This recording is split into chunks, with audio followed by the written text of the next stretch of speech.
Hello, hello everyone. My name is Ricardo Cabello, also known as Mr. Dub, lowercase d, very important. I spoke last year. I did another talk here in assembly, and I was kind of one of the points that I was making was kind of making real time in a meaningful way, meaning that many times with demos, you are showing to someone, you are showing to your mom, or you're showing to a friend, and you need to say, oh, but it's running in real time because they don't really understand what's going on. They don't see the point of all what's going on and compared to a video. At the same time, one of the things I was saying was that I thought it was a good idea or I was recommending to try to do with real time, get the best out of real time to do some stuff that you cannot do.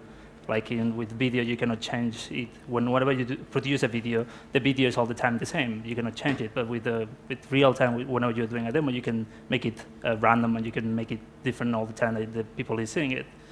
At the time I did that talk, I was also working on this website, the Woodland Downtown. I don't know you have seen it.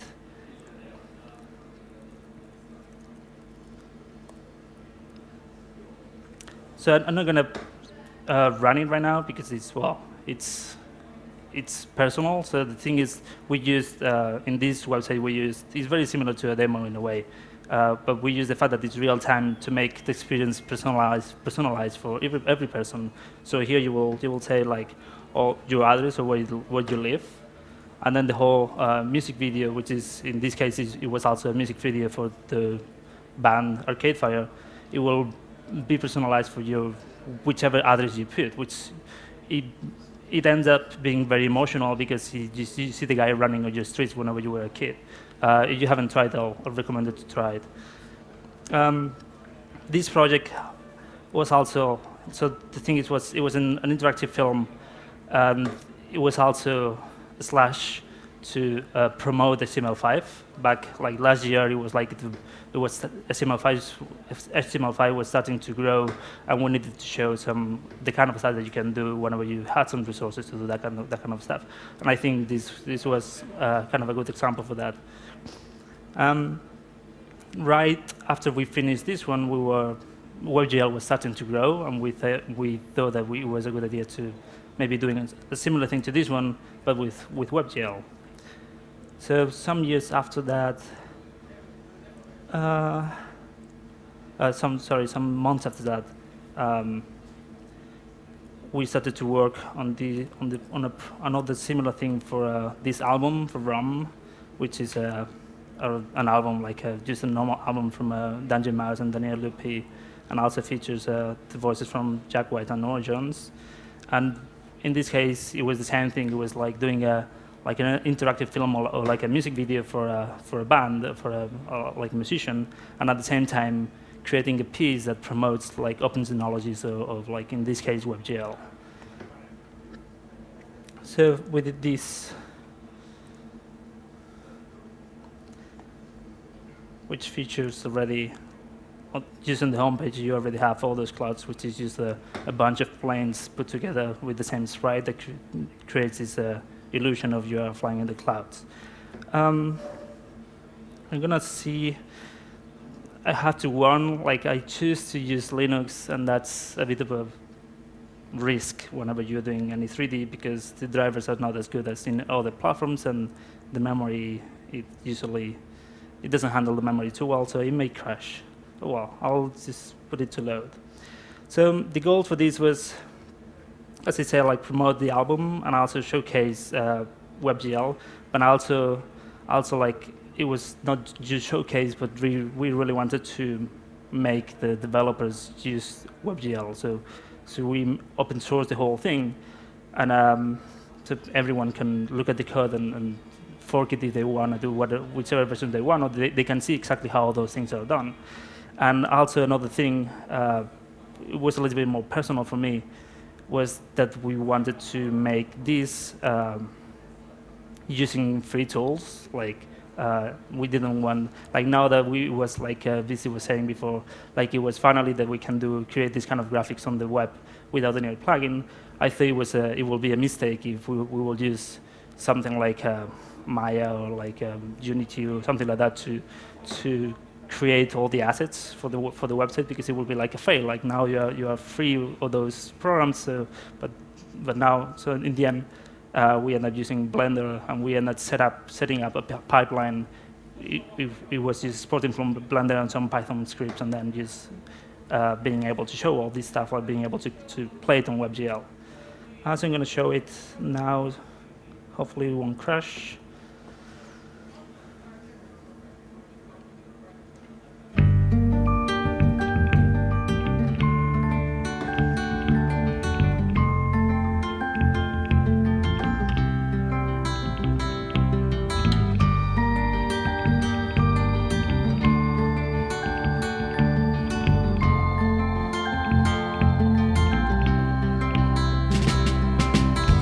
Touched the walls of the city streets and didn't explain, sadly showed us our ways.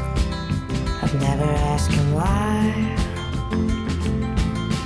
Cast down, it was heaven sent, and to the church, no intent to repent. On my knees, just to cry. Until you travel to that place you can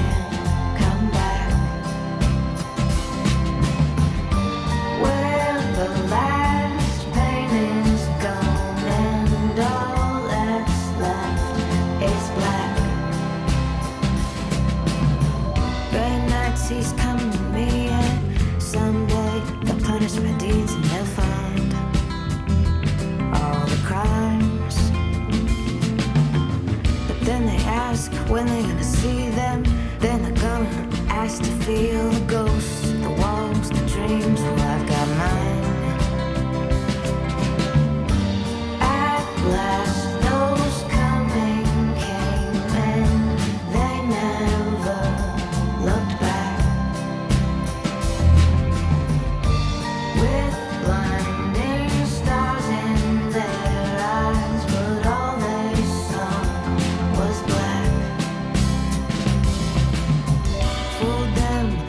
Seem like a slave of evil, but the product of greed, and it's not a mask, so be honest with me. We can't afford to ignore that I'm the disease. Practical since we had to be, and when they were old, they came back to me and they tried.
Oh, it didn't crash.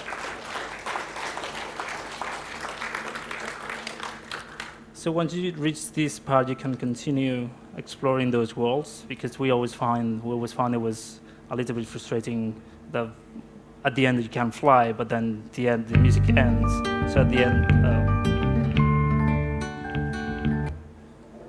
end, so we just allow to be able to navigate through those worlds, and also there are some Easter eggs, like let's see if I can go. Oh, where is the head? Oh, there. Well, had to go through the other way.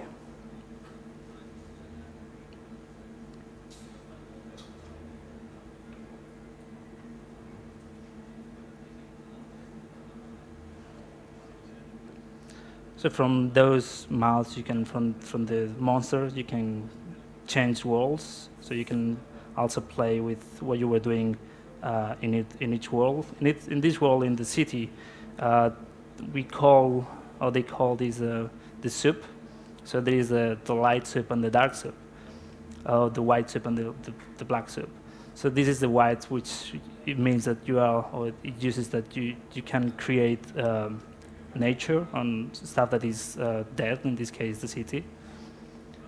And then on the city there is the black soup, which in what you do is the opposite. You just destroy the nature. And see if I can find, was it there? Yeah, there.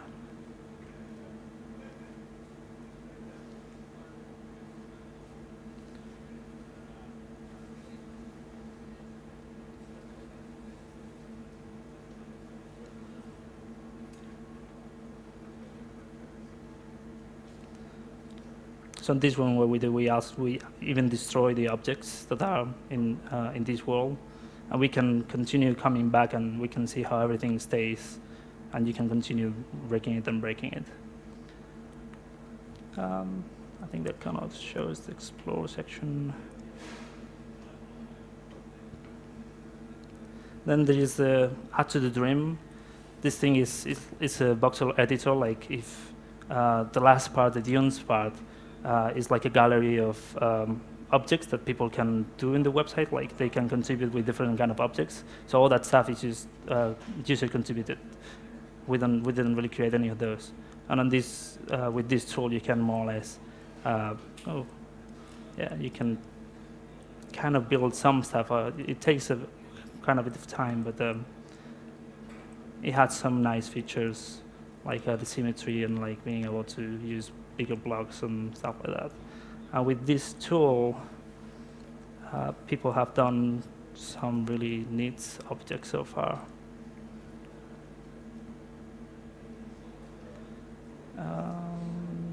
This one, the gallery.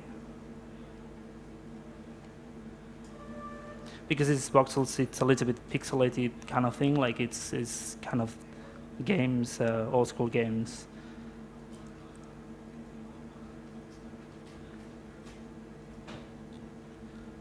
Like this is someone just made the logo of the album and just random stuff like the spaghetti monster and the crumb. This is one probably is one of the most original ones.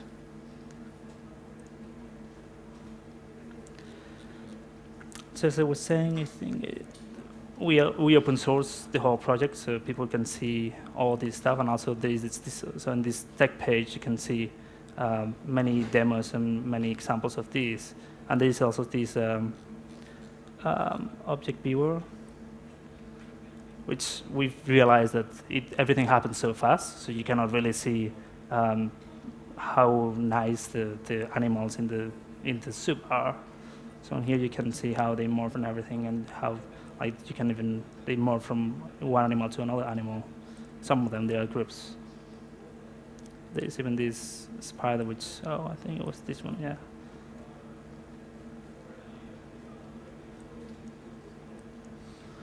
And also those triggers, which whenever you hit with your hand or your controller, it will create these kind of animations. So here are those demos that kind of show. So those are some of the tests that we were doing while we were in production, and also there is a link for the library that we use, which is a library. It's a 3D engine 3D library that we use. So because we didn't want to do, like we could have done like everything super hardcore and everything shader based, and then people will look into that will get scared. But we also at the same time we wanted to have like a library that to be able to create this kind of stuff in a more or less easy way, like with like create a cube, move this cube to this position and stuff like that, instead of having to create the buffer for all those vertices and stuff like that we don't for people that is not for, like if you think of this, which is for the web developers, what they usually haven't done any OpenGL at all, like it will be too much for them from the beginning, like, okay, you need to create a buffer and all those vertices and just think of all that stuff. So we just create this library, which makes it much more easy to handle all this kind of stuff. And there's also some examples on here, like to be able to play with all this stuff yourself, and some of extra demos that we did. So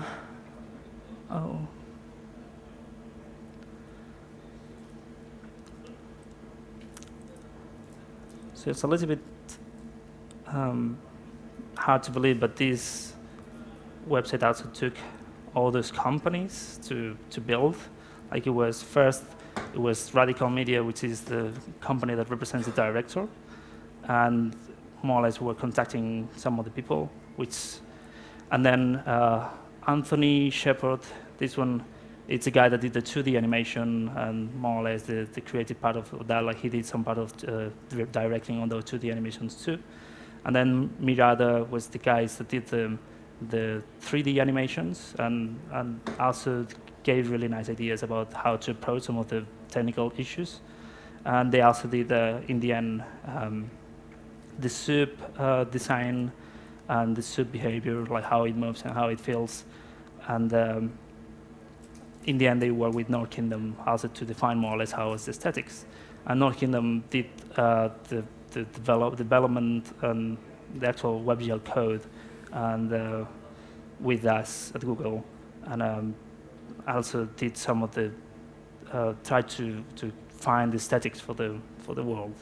And Oddball did the animation from the beginning, like the video, the real video version, like he removed all the buildings and made all that stuff. And then at Google, we kind of organized the whole thing, and we also did a lot of code for, like, especially the end part.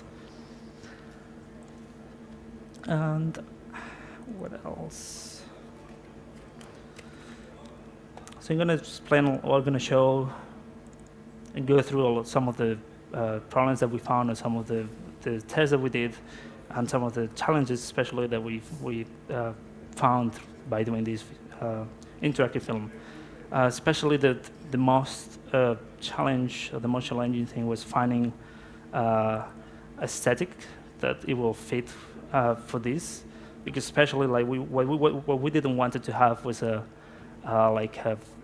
demo, like a aesthetic that it looked like realistic, but not quite like what you see on the PlayStation. Like we didn't want to try to be PlayStation because we just were not able to do that like in time or anything like that. So, and at some point it will get like outdated very easily.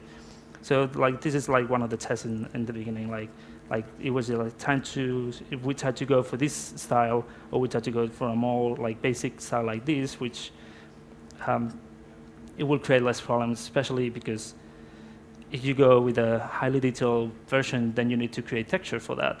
And if you create texture for that, if you go too close to like an object, then it doesn't look good, because everything is set to sample or pixelate depending on the filtering. If you go the other version, it doesn't matter how close you go, it's just vector, so it looks okay.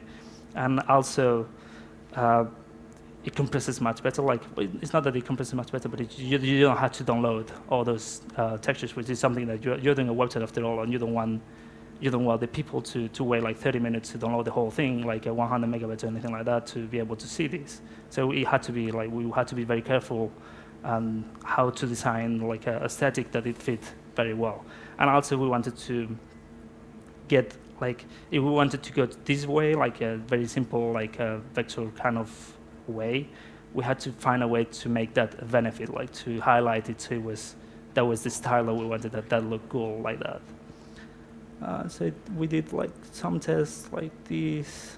Like this is more or less like, because director usually does normal music videos. He's just like with a camera and everything.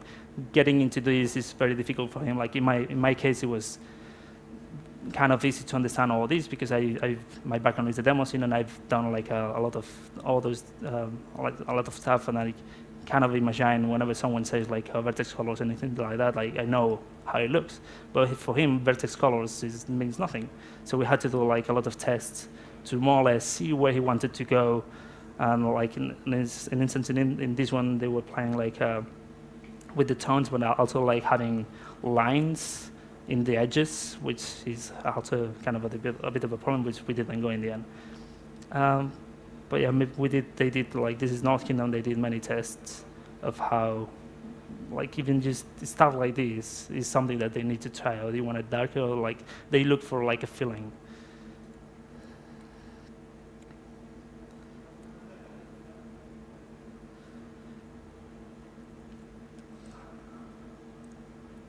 That was for the city. Then for the prairie, it was more or less the same. They shared the same style, but technically not so much. Like some of the scenes use vertex colors, and some others doesn't use vertex colors. But they look kind of the same to the people.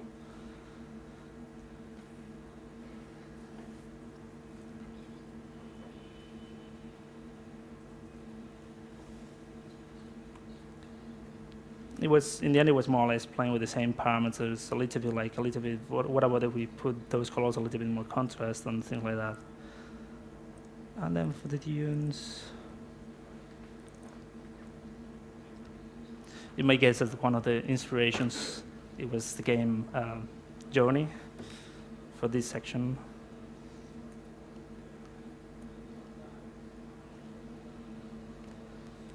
And the teapot.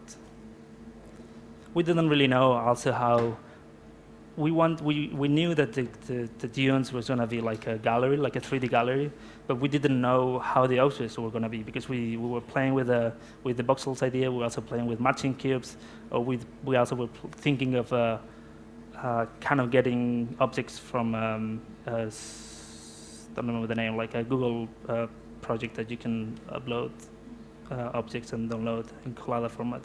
But we just didn't know how that was going to look, so we were testing like, oh, let's put a teapot there and see how it looks. At the same time, we didn't really have any engine or anything like that. We were starting also to code like the base of all this stuff. Like I think it was since November or so that we didn't do any WebGL code on the engine, and we had to be doing like tests or resources, or like experimenting to, like in case the director wanted to go with a more realistic kind of look, like to be able to have the engine ready for that. Like if they say, oh, let's have line maps, okay, we have the line maps code ready. So this is like, we did many tests that in the end we didn't use the code, but it's good because in the end it stays in the engine. So if someone needs to use, or someone needs line maps, it's already there. But as I was saying before, like if you go too close here, like all this part doesn't look any good, and this is something that we definitely didn't want to have.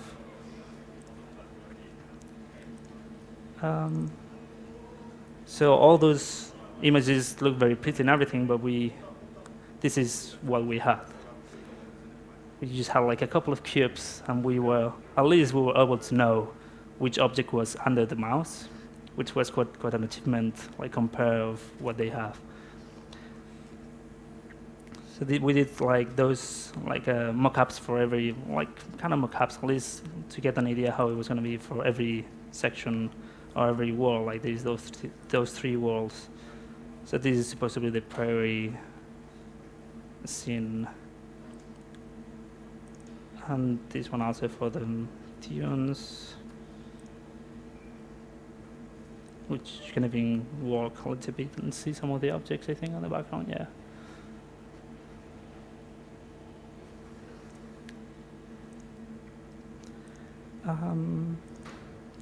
Then at the same time, everything was running in parallel. There were all those companies working on all those bits, that then everything had to be together. At the same time, Mirada was working, doing research for finding how the animals are supposed to look. And in the end, we went with a very low poly version. Like in this case, like what I was saying, like in this case, is like really making the low poly limitation like for yourself. Like I think we had like a budget of 200,000 polygons to be able to render in like normal computers, like a Mac Mini or stuff like that. So if each animal was like 500 polygons, and then you start to multiply and also the scene, like you easily reach all those 2100 budget. So they made everything like very low poly, but also made it look like very sharp, and also like it was kind of a challenge, I guess, for them to be able to get like all those animals in that low poly, but also look good.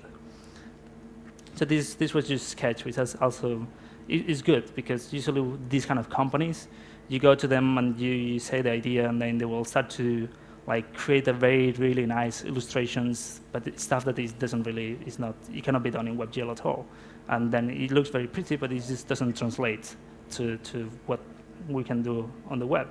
But those guys really kept it in mind, like, okay, it had to be low poly, and those guys, which it used to be Mirada used to be motion theory before, which they have experience with creating stuff with 3D like coding wise, so they know very well what they were doing.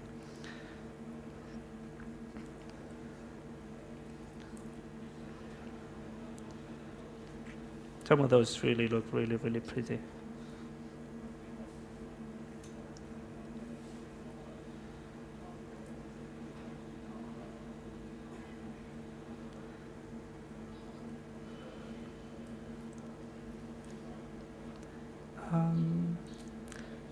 Then after all this, which I think it took about 1 month and a half, 2 months to be able to say, okay, this is the aesthetic we're gonna use. After this, they started to combine how it looked like one thing with the other thing, like those North Kingdom in Sweden was doing the landscapes, and Mirada in California was doing all the super animals. So on here, they start to see how they combine and see if the director likes how they combine. So even like small things like on this one, just having outlines, having outlines to really see which approach we wanted to go. And I think it was this one. Yeah, this one was the actual final approved image that we say, that the director say, okay, let's go this way. This is the look that we need to try to achieve. And it was because we started really knowing where to start from, like putting the right limitations. We got to a play, like, in instance, they had this spotlight and all those things. We were like, I don't know if we can do that in time, or I don't know, but more or less, we can do something like this. Usually you cannot do everything that you want to do. And at the same time, on Sweden, they were like also experimenting with doing prototypes with WebGL of how the sub behavior could be. Like in this case, with just cubes, just to experiment. Like if there was something that the director, in instance, didn't know, couldn't think of, maybe something like just experimented with code. It would be like, oh, can we have something like this on our sub? So it was this one. We did quite a lot, actually. Oh, I keep doing that.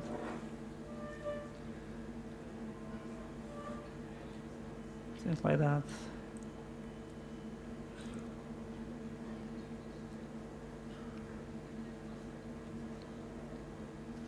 This was a little bit more like artistic, like kind of painting, kind of throwing around. And this was nice.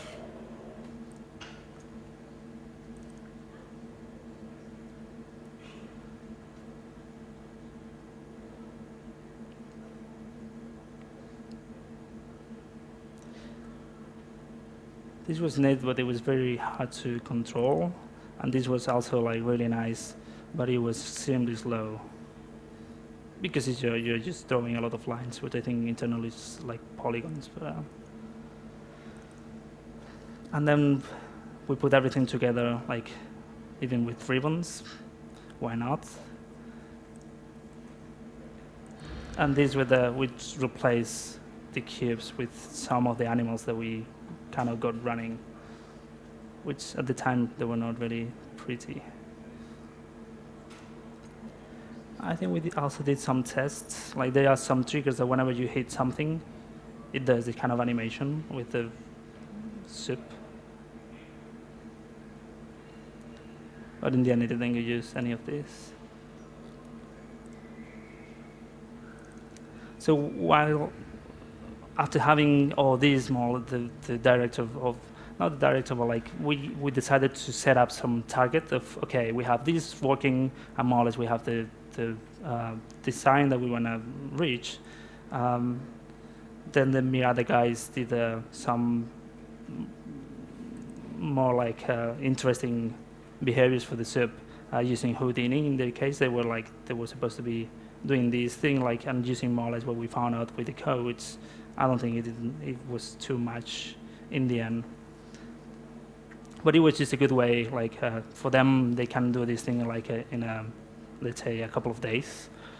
For us, it will take, for doing the WebGL stuff, it will take a lot of time, and to be able to show the director, for them, it was just much easier to prototype this, show him, and say, okay, this looks good.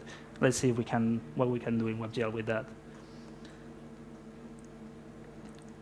And then at the same time, the North Kingdom guys did also some targets or tests, styles to achieve with the aesthetics for the landscapes. Like in this case, I think it was on this one that we started to, okay, I think we need a flare for to make it look good. It was this one and also one for the prairie.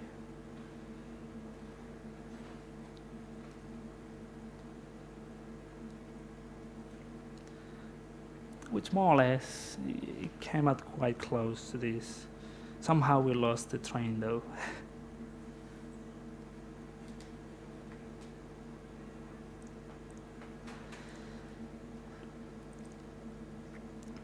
And when we had everything together, we also set up a sandbox for continue playing with aesthetics, to play with some of the shaded values that we had, especially there is this effect. I don't think we can see it well. I think it's this one. This is normal 3D. You can see it's sharp and everything, but we have this shader that makes everything blurry, but also sharpened at the same time. So it becomes kind of a little bit more painty, but it gives a really nice look to it. And it just removes the whole, okay, this is 3D polygons, it's easy to see. I think there is also this. There were some values to play with. This is also what BC was showing before, having something that you can tweak in real time.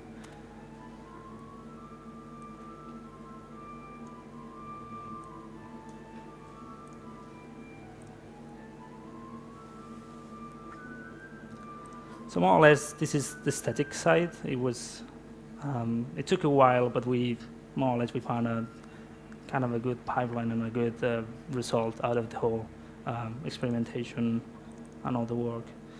Then second challenge was the animations. First we were trying, I don't know if I can draw something. Our first approach was using bones, which as a quick, I think it's this one.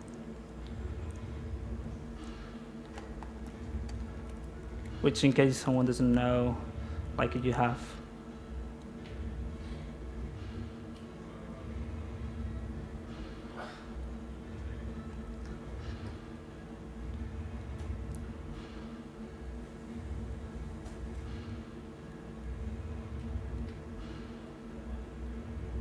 so this is a body, and this is the leg. So bones is basically having an internal point here that goes through here and then goes through here. So it's just having a skeleton, simplified version of the geometry, and all those objects here, this one, and these ones follow this point. So when you move this one and instance you move it like that, all those objects are gonna continue, are gonna follow that. You have a skeleton. It's called bones. But it's usually a little bit, it creates some problems in many ways. The pipeline for the guys that are creating the assets, they are used to different workflows, so they don't really use bones. They use helpers that then connect to those bones.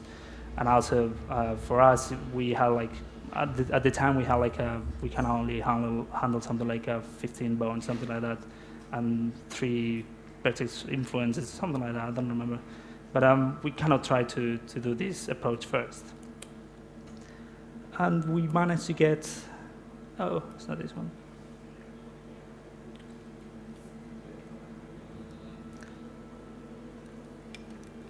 We managed to get this, which it was okay. It's more or less exactly what we were seeing in the mockups before.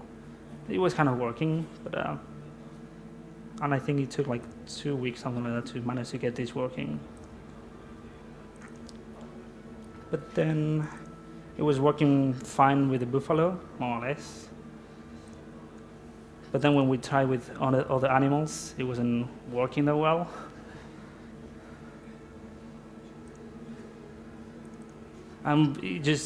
We'd reached a point that we didn't really know exactly how to, like, we were a little bit stuck. And it was kind of working, but it was going to make the whole process very slow because people, like, the guys that are doing the assets, they don't work like that. And the results were not too good. So they suggested another approach, which they were calling it point cache, which is the same thing, like we have the same leg. Because it's especially in this case, it works because it's low polygons. But you store like if you move this leg from here to here,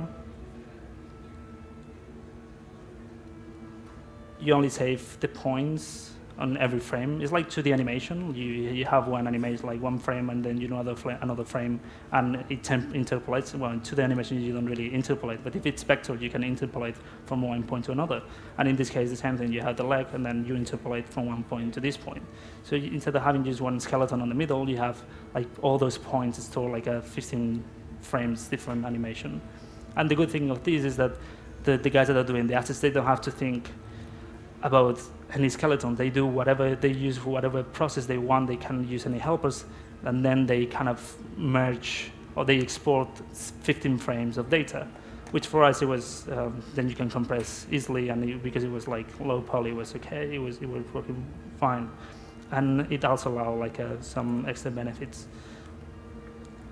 Which one of the things, like, we didn't even know if that was going to be fast because we had some OpenGL, like we had some guys that had OpenGL knowledge, but in myself I didn't have OpenGL knowledge before starting this project. But I had some knowledge of more or less how everything works, so I kind of had to learn my way through those 4 months or 6 months to do all this stuff.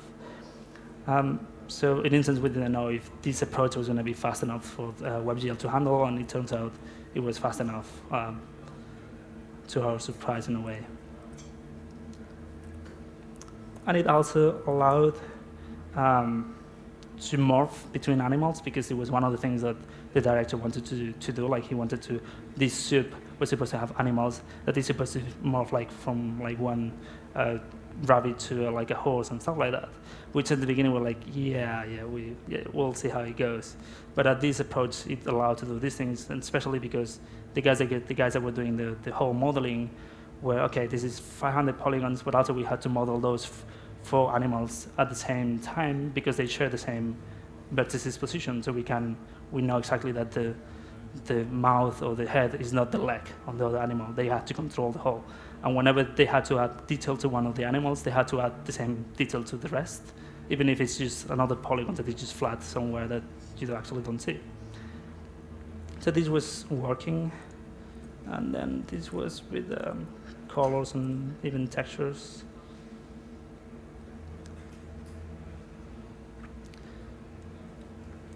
Which it creates some funny things at some points, like having like a fish that is transforming into a rabbit, and you can still see the fish on the front and the rabbit legs on the end.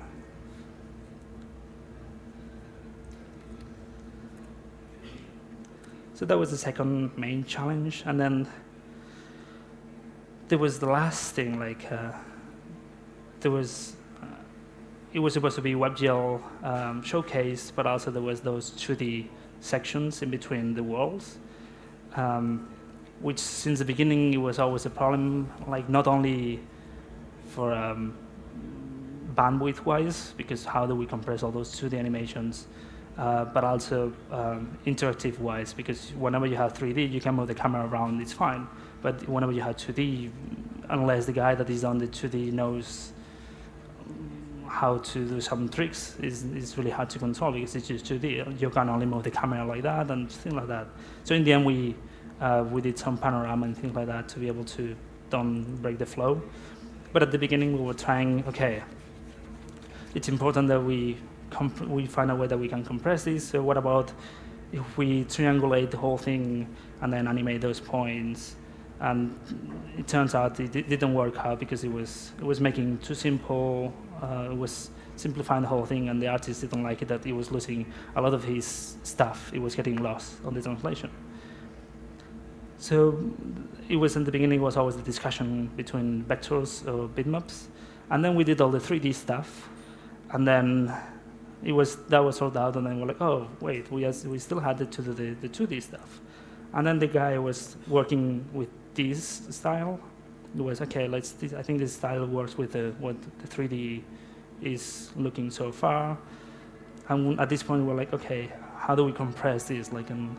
Is there anything, like maybe we can separate everything in parts, or, it's really,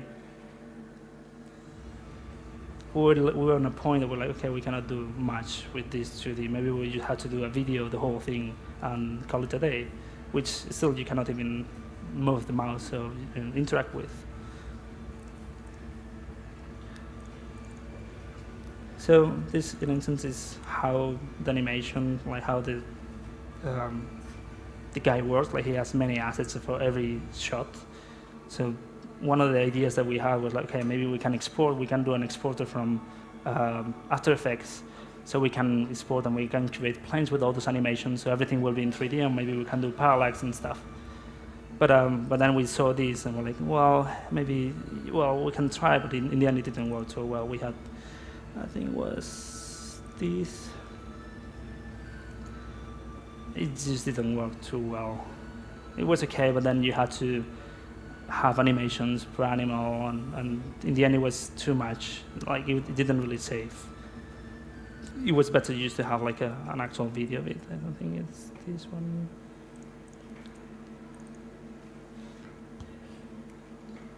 Yeah.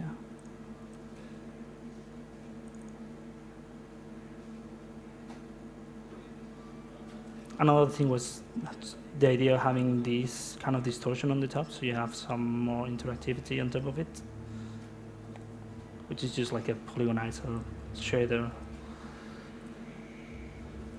And in the end, we just decided, okay, we cannot have all the elements in like different planes, but at least maybe we can like export like 3 or 4 like layers of every sequence, and maybe we can do some parallax on one, and maybe we can do like a panoramic movement on other ones. And then we found the problem like on web, we were using WebM or like any open technology, any video for the web doesn't really have any transparency. So what we did in the end was just having on the same video we had like a small alpha channel on the shader, and we applied on the whole thing. But in the end, it was just like a couple of videos with different layers that it will create the whole sequence. What's this one? Oh, it's the same one. Yeah.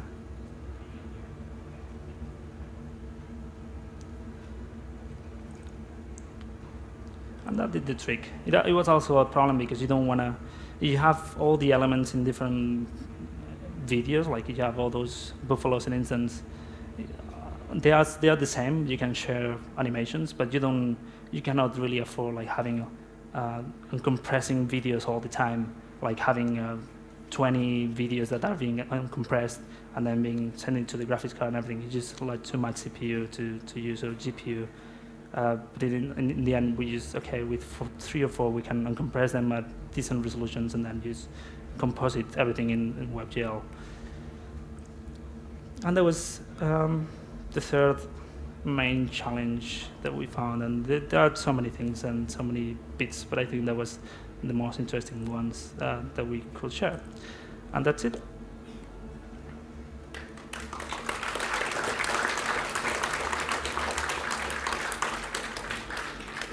If there is any question, I'm happy to.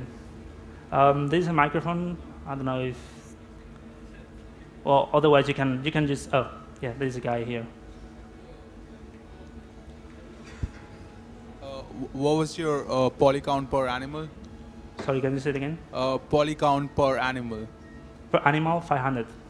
And what's the maximum number of animals did you render at? 50. About 50, I will say. So the animals were. 50, maybe 100, but yeah, 50. So you had some redundant polys for certain animals because just to fit into the same morphing. Sorry, I'm not. I think it's just facing the way. I'm not listening. There- Oh, just microphone for Yeah. the stream. You said you had some redundant polygons in some animals just to fit into the same kind of structure for morphing. Yeah. Yeah. So did you experiment with not having that kind of